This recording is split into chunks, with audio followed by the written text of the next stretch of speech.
الحمد لله نحمده ونستعينه ونستغفره ونؤمن به ونتوكل عليه ونعوذ بالله من شرور أنفسنا ومن سيئات أعمالنا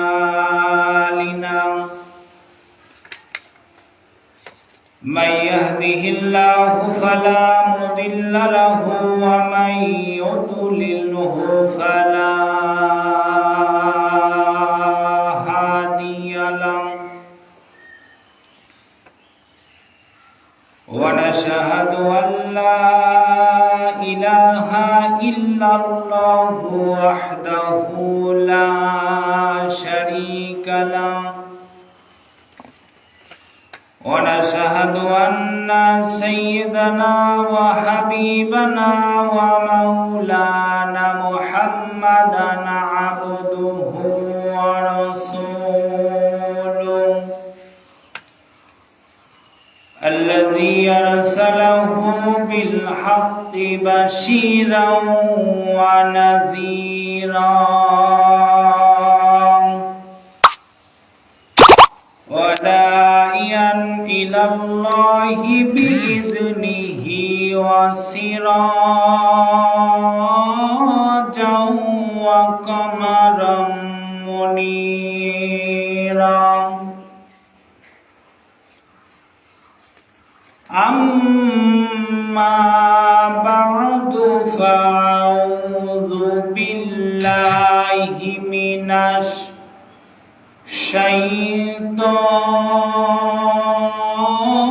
الشيطان الرجيم بسم الله الرحمن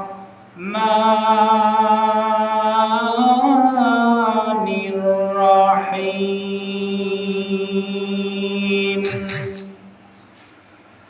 قد أفلح المؤمنون الذين هم في صلاتهم خاشعون والذين هم عن اللغو معرضون والذين هم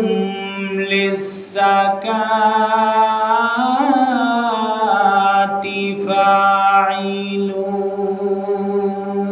فاعلون وقال الله تعالى وأقيموا الصلاة وآتوا الزكاة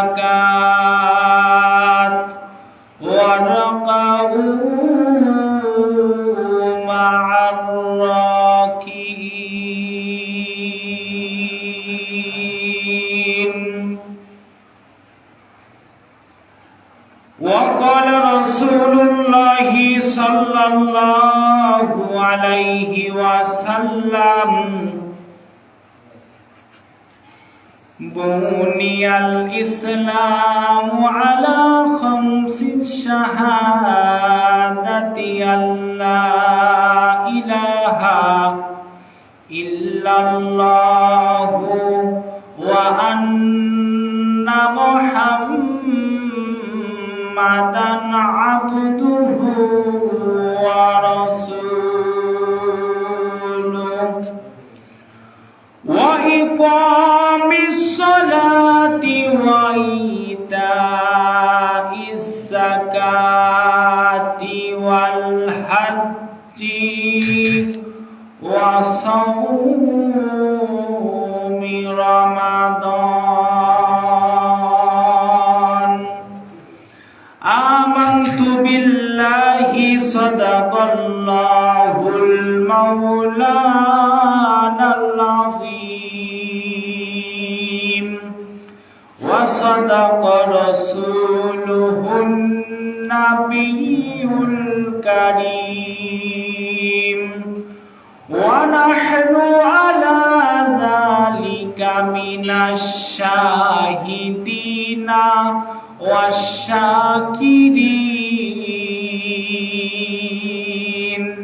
والحمد لله رب العالمين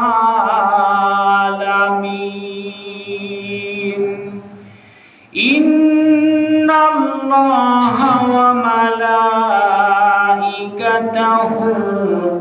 يصلون على النبي يا أيها الذين آمنوا صلوا عليه وسلموا تسليما اللهم صل على سيدنا مولانا محمد وعلى آل سيدنا حبيبنا محمد যা আছে মোর সব নিয়ে যাও ঈমান আমার নিও না যা আছে মোর সব নিয়ে যাও ঈমান আমার নিও না ঈমান সারা ও গো প্রভু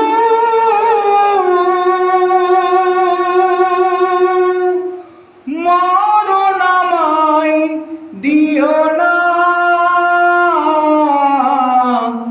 যা আছে মোর সব নিয়ে যাও ঈমান আমার নিও না বালাগাল উলা বিকামালিহি কাশাফাত তুজা বিজামালিহি হাসানাত জামিউ খিসালিহি সাল্লু আলাইহি ওয়া আলিহি লা ইলাহা ইল্লাল্লাহ লা ইলাহা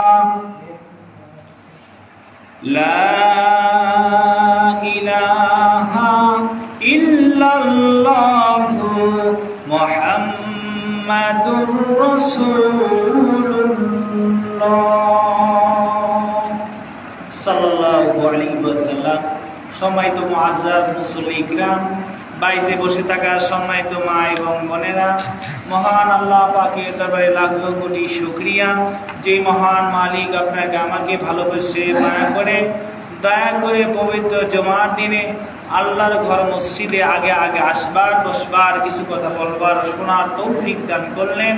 সেই মহামহিয়ান আল্লাহ সুবহানাহু ওয়া তাআলার দরবারে আল্লাহ দেওয়া জবান দিয়ে মহব্বতে দিলকে খুশি এবং রাজি রেখে আল্লাহ পাকে শুকরিয়া জ্ঞাপন করছি। সকলেই বলছি আলহামদুলিল্লাহ। আরেকটু মহব্বতে বলে আলহামদুলিল্লাহ। শত কোটি দরুদ ও সালাম নাজিল হোক মানবতার মহান মুক্তির দূত সাইয়্যিদুল মুরসালিন খাতামান নাবিয়্যিন বিশ্ব নবী মুহাম্মদুর রাসূলুল্লাহর প্রতি। সকলেই বলছি সাল্লাল্লাহু আলাইহি ওয়াসাল্লাম। সম্মানিত হাজিরিন, আপনারা সকলে কেমন আছেন? আলহামদুলিল্লাহ। আসুন, ভূমিকা এর জন্য বসতে হবে। ইত্তেকাফ সম্পর্কে আলোচনা হয় ইনশাআল্লাহ। তবে ইত্তেকাফ সম্পর্কে বিস্তারিত আলোচনা হবে আগামী সপ্তাহে। আজকে ইত্তেকাফ থাকলে কি হয় এটা আপনাদেরকে ইনশাআল্লাহ জানাবো। আসুন, আল্লাহ রাব্বুল আলামিন পবিত্র কালামুল্লাহ শরীফের ভিতর কি বলতেছেন শুনি।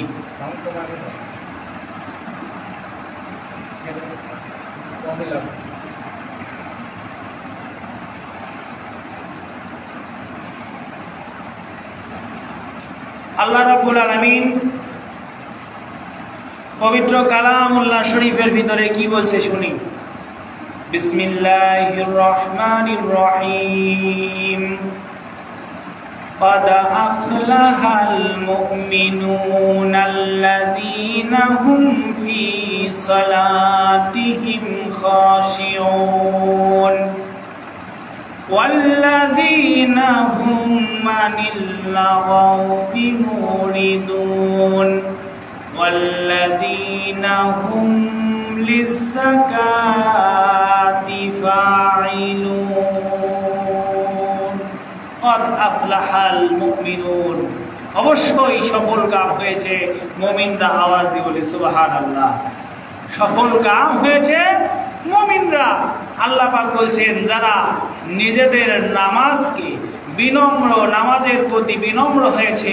আল্লাহ পাক বলেন যারা অনর্থক কাজকর্ম থেকে নিজেদেরকে ফিরিয়ে রাখে, ওয়াল্লাযীনা হুম আনিল লাগাওয়ি মুরিদুন, এবং আল্লাহ রাব্বুল আলামিন বলেন যারা এই দুনিয়াতে নিজেদেরকে অনর্থক কাজকর্ম থেকে আলাদা করে রাখলো, এবং ওয়াল্লাযীনা হুম লিয-যাকাতি ফাইলুন, এবং যারা তাদেরকে যে সম্পদ দেওয়া হয়েছে এই সম্পদ থেকে তারা যাকাত দান করেছে, যাকাত আদায়ের প্রতি সক্রিয় হয়েছে। আল্লাহ রাব্বুল আলামিন আরেক আয়াতের ভিতর জানায় দিলেন ওয়া আকিমুস সালাতা ওয়া আতুজ যাকাতা ওয়ারকাউ মা'আর রাকিন। আল্লাহ তাআলা বলেন তোমরা নামাজ কায়েম করো, যাকাত আদায় করো, রুকুকারী বান্দাদের সাথে তোমরা রুকু করো। আমার বন্ধুরে, আমরা যে সম্পদগুলা গচ্ছিত করে রাখি আল্লাহ রাব্বুল আলামিন এর জন্য, এই সম্পদটা পরিষ্কার পরিচ্ছন্ন করার জন্য, আপনার সম্পদটা বাড়ানোর জন্য আপনার আমার দায়িত্ব হলো এই সম্পদের মধ্য থেকে আল্লাহ পাকের খুশির জন্য যাকাত আদায় করতে হবে। আল্লাহ রাব্বুল আলামিন কুরআনুল কারীমের ভিতর বলছেন সূরা তাওবার 34 নম্বর আয়াত আল্লাহ পাক বলেন ওয়াল্লাযীনা ইয়াকুনিজুনাস সাহাবা ওয়াল ফিদ্দাতা ওয়ালা ينفقونها في سبيل الله فبشرهم بعذاب عليم। আল্লাহ রাব্বুল আলামিন বলেন আর যারা সোনার রূপা জমা করে রাখে এবং সেইগুলি আল্লাহর পথে খরচ করে না, তাদের মর্মান্তিক শাস্তির সুসংবাদ দিন নবী। আপনি তাদেরকে সুসংবাদ দিয়া দিন, এই শাস্তি তাদেরকে হবে, এই শাস্তি তাদেরকে গ্রাস করবে। আমার আল্লাহ রাব্বুল আলামিন বান্দাকে এত সুন্দর অর্থ সম্পদ দিয়া বান্দাকে পরীক্ষা করতেছেন, বান্দা তুমি সুদের কাজে লিপ্ত করো না তুমি আল্লাহ পাকের রাস্তায় যাকাত দান করো, সোনার রূপা জমা রাখে। এমন মানুষ সমাজে অসংখ্য পাওয়া যায়, কারণ সোনার রূপার ভিত্তি আমার বন্ধু টাকার সাথে সম্পৃক্ত। আমার বন্ধুরে টাকা পয়সা কিন্তু এমন একটা পরীক্ষার বস্তু যা যদি সুদের সাথে লাগানো যায় তাহলে সেইটা মানুষ মনে করে বাহ্যিকভাবে বৃদ্ধি পাচ্ছে, কেননা সপ্তাহ গেলে শতকরা 10 টাকা পাওয়া যায়। কিন্তু বাৎসরিক হিসাব করে যখন আপনার সম্পদ থেকে শতকরা 2.5 টাকা হারে যখন আপনি আল্লাহ রাস্তায় যখন যাকাত দিবেন, যাকাত প্রদান করবেন, তখন আপনি দেখতেছেন এই টাকার থেকে তো শতকরা 2.5 টাকা কমে যাচ্ছে। আর সুদে যখন লাগাচ্ছেন দেখবেন শতকরা 10 টাকা তখন বৃদ্ধি পাচ্ছে। তাহলে দেখা গেল এইখানে 7.5 টাকা আপনি বৃদ্ধি পেয়ে গেল, ঠিক কিনা বলেন? কিন্তু আল্লাহ রাব্বুল আলামিন এই সম্পদটা বাড়ানোর জন্য আল্লাহ রাব্বুল আলামিন নির্দেশ দিলেন। আল্লাহর নির্দেশ হলো বান্দা তোমাকে আমি আল্লাহ পাক সৃষ্টি করেছি, তুমি যাকাত দিবে, হজ করবে, কোরবানি করবে, ফিতরা দিবে, বিপদগ্রস্ত মানুষদেরকে সাহায্য করবে। পরিমিত টাকা পয়সা থাকা সত্ত্বেও এই সত্য যারা মানে না, আল্লাহর পথে খরচ করে না, তাদের জন্য দুনিয়া পরকাল দুই কালেও তাদের জন্য শাস্তি। পরকালে তাদের শাস্তি হবে। আল্লাহ বাকি কথা কুরআনুল কারীমের ভিতর জানাই বলেন, ইয়াউমা ইউহওয়া আলাইহা ফি নারি জাহান্নামা ফাতুকওয়া বিহা জিবাহুহুম ওয়া জুনুবুহুম ওয়া জুহুরুহুম হাযা মা কুনতুম লিআনফুসিকুম ফাযুকু মা কুনতুম তাকনিসুন। যারা দুনিয়ার বুকে সম্পদকে আল্লাহর পথে ব্যয় করলো না, আল্লাহর পথে খরচ করলো না, আল্লাহ রাব্বুল আলামিন ওই ব্যক্তিদেরকে জাহান্নামের শাস্তি প্রদান করবে। আল্লাহ রাব্বুল আলামিন জানাই দিলেন সূরা তাওবার 35 নম্বর আয়াতের ভিতর, আল্লাহ পাক বলেন, ইয়াউমা ইউফা আলাইহা ফি নারি জাহান্নাম। সেদিন জাহান্নামের আগুনে সেইগুলো উত্তপ্ত করা হবে যেইগুলা তুমি তোমার ঘরের ভিতরে, সিন্ধুকের ভিতরে তুমি গচ্ছিত করে রাখলা, নিজের গোষ্ঠীগত করে রাখলা। ওই সম্পদ থেকে আল্লাহর পথে যাকাত দিলা না, নিজের কাছে তোমরা গোছায় রাখলা। খেয়াল করে শুনে নাও, আল্লাহ রাব্বুল আলামিন জানাই দিচ্ছেন সেই দিন জাহান্নামের আগুনে ওইগুলাকে উত্তপ্ত করা হবে এবং সেই দিন সেইগুলি দ্বারা তোমাদের কপাল, তোমাদের পাজর, তোমাদের পিঠে দাগ দেওয়া হবে। সেই দিন বলা হবে এইগুলা সেই জিনিস যেইগুলা তোমরা তোমাদের নিজের কাছে, তোমরা তোমার সিন্ধুকের ভিতরে, যেইগুলা তোমাদের বাক্সের ভিতরে তোমরা বন্দি করে রাখছিলা। সোনা হলে 7.5 তোলা আর রূপা হলে 52 তোলা ওজন করে আপনাকে যাকাত দিতে হবে। অর্থাৎ 52 ভরির যে দাম আসে, এই দাম থেকে হিসাব করে আপনার শতকরা 2.5 টাকা আপনাকে যাকাত দিতে হবে।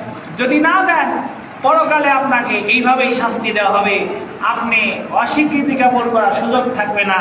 আল্লাহ পাক জানাই দিচ্ছেন, ইয়াউমা ইউহা আলাইহা ফি নারি জাহান্নাম ফাতুকওয়া বিহা জিবাহুহুম ওয়া জুনুবুহুম ওয়া জুহুরুহুম হাযা মা কানাসতুম লিআনফুসিকুম ফাযুকু মা কুনতুম তাকনিজুন। আল্লাহ পাক সেই দিন সেই সম্পদগুলাকে জাহান্নামের আগুনে উত্তপ্ত করে তাদের কপালে, তাদের পিঠে, তাদের পাদরে ছাপ দিয়ে বলবে, হ্যাঁ বান্দা, এইগুলাই তোমাদের সেই দুনিয়ার সম্পদ। কাজেই আমাদেরকে যাকাত দিতে হবে। এদেরকে যাকাত দিতে বলা হয় যাদের কি সম্পদ আছে, তারা কপালটা কুঁচকিয়ে অন্য দিকে মুখ ফিরিয়ে অন্যত্র চলে যায়, পাজর ঘুরিয়ে অন্যত্র চলে যায়, পিঠ ঘুরিয়ে অন্য দিকে চলে যায়। আল্লাহ রাব্বুল আলামিন ওই সকল মানুষদেরকে, এই কপাল কুঁচকানোওয়ালা, পিঠ ঘুরানোওয়ালা এবং পাজর ঘুরানোওয়ালা ব্যক্তিদেরকে জাহান্নামের ভিতর সেই সম্পদগুলো পুরাইয়া তাদেরকে আল্লাহ পাক শাস্তি দিয়ে দিবেন। আওয়াজ দিয়ে বলেন নাউযুবিল্লাহ। আমার বন্ধুরে, হাদিস সমূহের ভিতরে বিভিন্ন মত বর্ণনা করা হয়েছে। মৃত্যুর সময় ইবাদতের জন্য বান্দা আফসোস করবে, আল্লাহ পাকের কাছে বলবে, আল্লাহ আরেকটা বার তুমি আমাকে সুযোগ দিয়া দাও, আমি দুনিয়াতে আমার সম্পদগুলা ব্যয় করব, তোমার পথে যাকাত দেব, তোমার পথে খরচ করব, তোমার পথে দান সদকা করব। কিন্তু আপনারা বলেন তো দেখি, সেই দিন কি আর যখন মালাকুল মউত আপনার সামনে মৃত্যুর যখন পাইগা নিয়ে হাজির হয়ে যাবে। সেই দিন কি সেই ওজোর আর সেই দিন কি সেই আপত্তি পেশ করলে কি চলবে? কোনো কিছু সেই দিন চলবে না। সেই দিন সব কিছুকে উপেক্ষা করে আমার বন্ধুরা আল্লাহ পাক ইরশাদ করে জানায় দেয়, বান্দারে তুমি সেই দিন মালাকুল মউতের কাছে এমন ভাবে আফসোস করে আল্লাহ পাকের কাছে ফরিয়াদ করবে, ওয়া আনফিকু মিম্মা রাযাকনাকুম মিন ক্বাবলি আইয়াতিয়া আহাদুকুমুল মাউতু ফায়াকুলা রাব্বি লাউলা আখখারতানি ইলা আজালিন করিব ফাসাদ্দাকা ওয়া কুনতুম মিনাস সালিহিন ওয়া লা ইউআখিরাল্লাহু নাফসান ইযা জাআ আজালুহা ওয়াল্লাহু খাবীরুম বিমা তা'মালুন।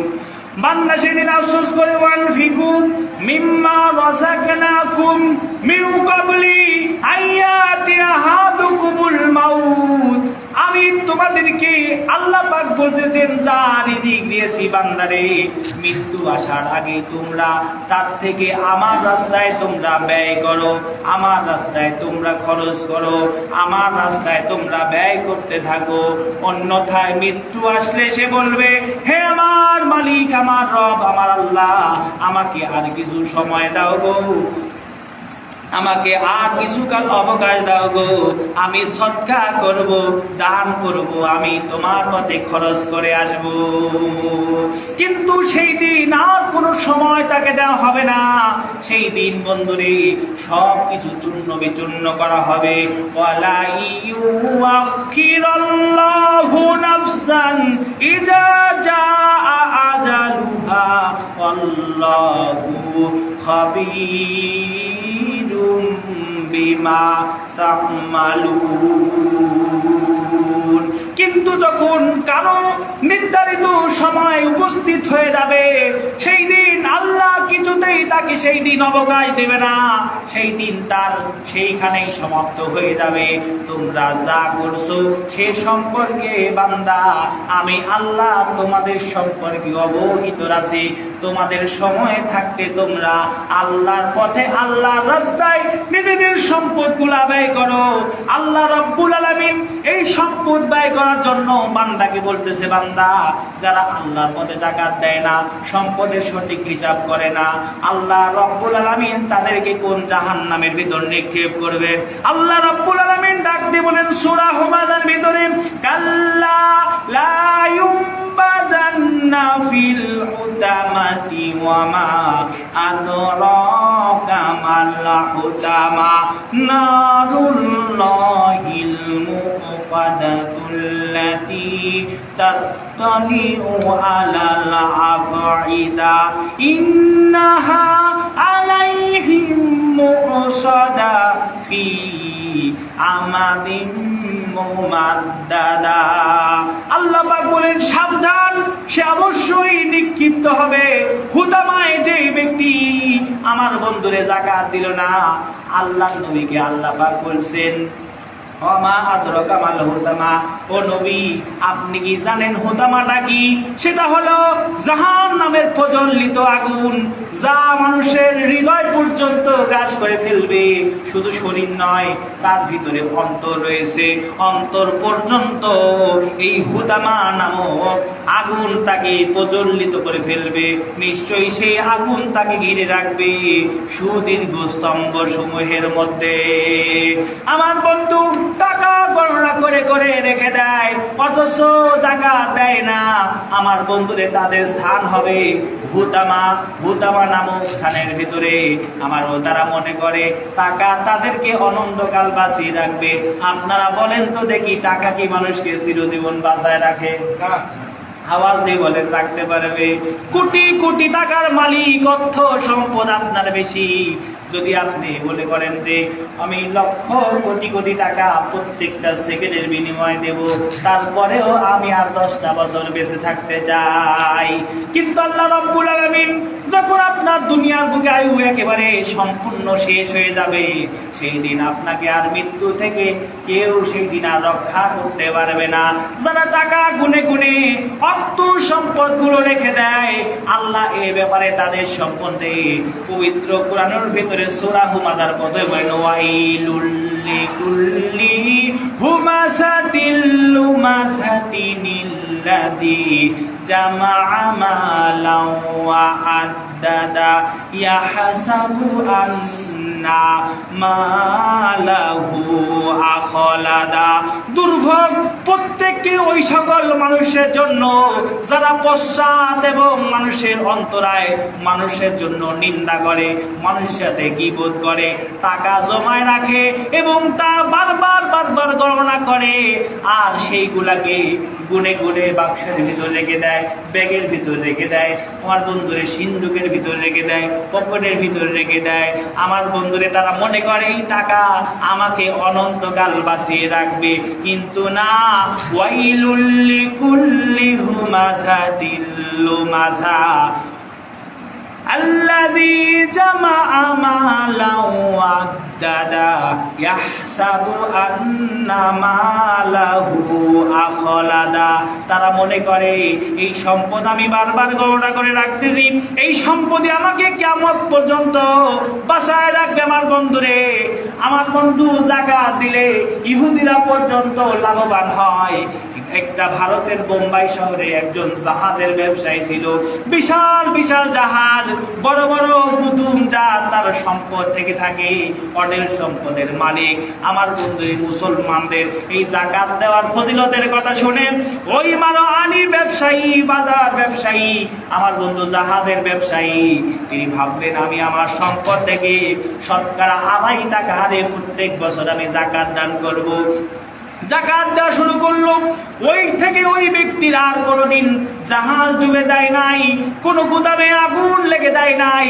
একজন মুসলিম তাকে জিজ্ঞাসা করলো, ভাই এই যাকাত তো বিধান হলো আমাদের জন্য, আমরা তো যাকাত দিই না, আপনি হিন্দু মানুষ, আপনি বিধর্মী মানুষ, আপনি যাকাত দেন কেন? ওই ব্যক্তি তখন বলে, যাকাত দেই আমি এই জন্যে, যাকাত দিলেই আল্লাহ পাক সম্পদটা বাড়ায় দেয়। আওয়াজ দিয়ে বলেন সুবহানাল্লাহ।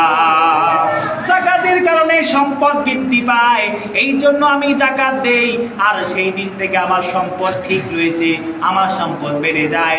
আমার বন্ধুরে, আমার সম্পদের কোনো ক্ষতি হয় না, আমার কোনো জাহাজে আর পানিতে ডুবে যায় না, আমার কোনো গুদামে আর আগুন যায় না, আমার জাহাজের ভেতর যে সম্পদ থাকে সেইটা আর চুরি যায় না, আমার গুদামে যে সম্পদ থাকে ওই সম্পদও আর কখনো চুরি যায় না, কোনো প্রকার খরচা যায় না, বরং আল্লাহ পাকের ইচ্ছাতে সেইটা বৃদ্ধি পেতে থাকে। আর একটা আওয়াজ দিয়ে বলেন সুবহানাল্লাহ। আমার বন্ধুরে, আল্লাহ রাব্বুল আলামিন শুধু দুনিয়ার বুকে শুধু তাদেরকে লাভবান দিবেন, কিন্তু যখন কোন মুসলমান তার সম্পদ থেকে যাকাত দিবে, যাকাত দেওয়ার কারণে সে দুনিয়াতে লাভবান হবে।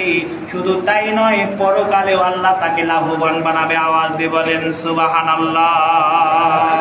আল্লাহ রাব্বুল আলামিন বলেন, ইয়ামাহাকুল্লাহুর রিবা ওয়া ইউরবি সাদাকাতি ওয়াল্লাহু লা ইউহিব্বু কুল্লা কাফফারিন আসির।